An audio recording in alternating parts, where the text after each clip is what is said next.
Olá! Sabe aquela sensação de estar perdido no meio do caos de um projeto de software? Pois é, se isso soa familiar, essa análise é pra gente. Hoje, vamos mergulhar numa abordagem pragmática para criar códigos que não só funcionam, mas que são feitos para durar. A ideia é transformar a bagunça em clareza e profissionalismo. Essa é a pergunta que assombra muita gente da área, não é? Aquele código que no começo parecia uma obra de arte, mas que, na primeira mudança, desmorona como um castelo de cartas.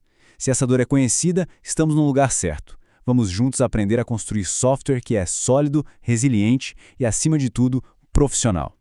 Bom, nosso plano de batalha é bem direto. Primeiro vamos identificar nosso maior inimigo, a duplicação de código.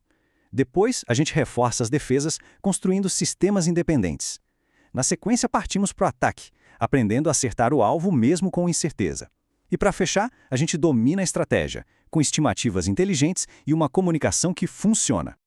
Vamos começar pelo problema talvez mais básico, mas que é um dos mais destrutivos na manutenção de software: a duplicação.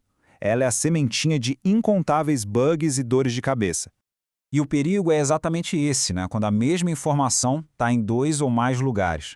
É só uma questão de tempo até alguém esquecer de atualizar um deles. E aí, a gente cria uma contradição.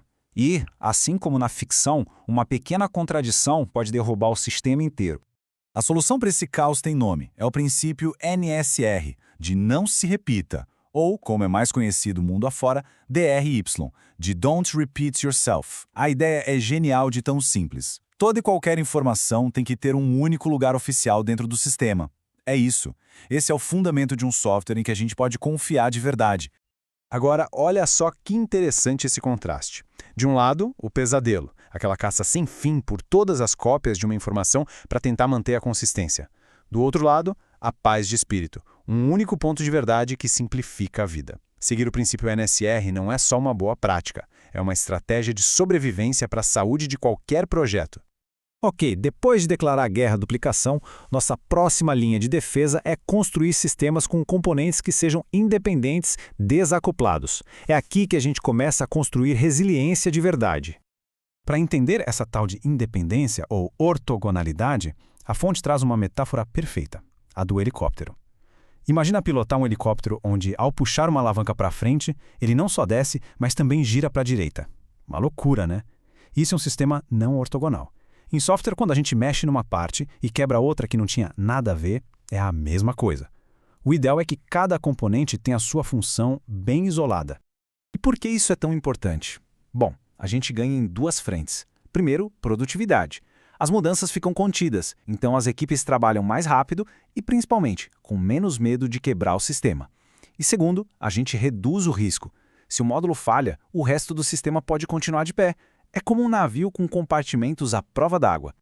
E essa ideia de independência nos leva a um outro conceito fundamental: a reversibilidade. Pensa bem, o mundo da tecnologia muda o tempo todo. Os requisitos do projeto mudam.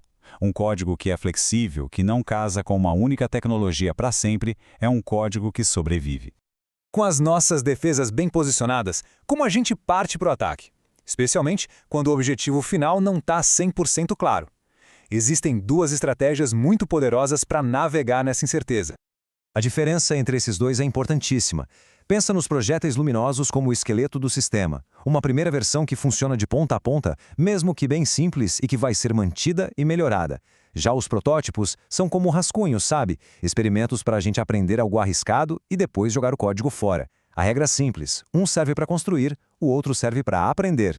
E finalmente, chegamos na estratégia.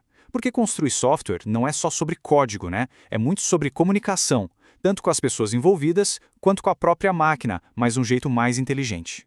Essa é uma das ideias mais elegantes. Em vez de ficar traduzindo a lógica do negócio para um codês genérico, e se a gente criasse uma linguagem própria para aquele problema? Uma linguagem que fala os termos do cliente. Isso deixa o código muito mais claro e a conversa com os especialistas do negócio fica, nossa, muito mais produtiva.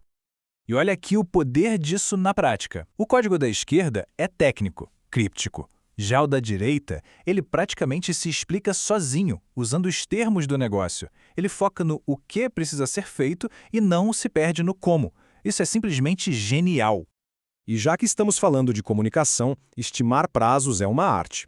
E a dica aqui é fantástica. A unidade de medida que a gente usa já passa uma mensagem sobre a precisão. Se alguém fala vai levar 130 dias, soa como uma promessa exata. Agora, se a pessoa diz vai levar cerca de 6 meses, a ideia de tempo é a mesma, mas todo mundo entende que existe uma margem de erro. É tudo sobre gerenciar expectativas. E para fechar, a dica de ouro. Quando alguém chegar no corredor e pedir uma estimativa rapidinho, a melhor resposta é sempre vou analisar e te dou um retorno. Responder de bate-pronto, na pressão, é a receita para criar problemas. A atitude profissional é sempre respirar e ganhar tempo para pensar. Então, depois da gente explorar todos esses princípios, desde combater a duplicação até a arte de estimar, a pergunta que fica no ar é: por onde começar? A jornada para um código mais sustentável, mais profissional, começa com uma única mudança de hábito. Qual vai ser o primeiro passo?